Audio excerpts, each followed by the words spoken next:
Buenos días. Buenos días. ¿En qué puedo ayudarle? Necesito un vestido adecuado para una cena. ¿Cómo lo quieres? Quiero un vestido rojo.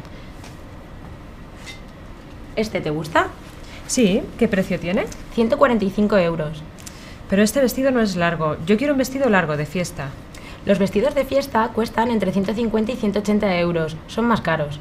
No importa, quiero ver alguno. ¿Qué talla tienes? Una talla 40. Vamos a ver.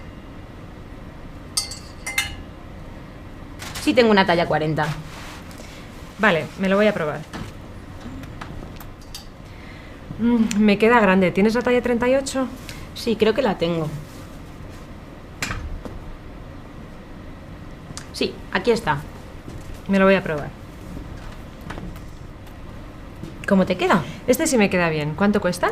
175 euros. ¿Estos zapatos negros qué precio tienen? 60 euros los negros. ¿Tienes el número 38? Lo voy a buscar.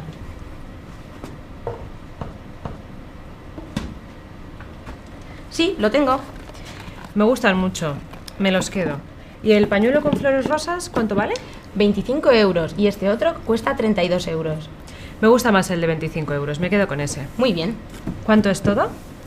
Vamos a ver, el vestido son 175 euros, más los zapatos 60 euros, más el pañuelo con flores 25 euros. En total son 260 euros.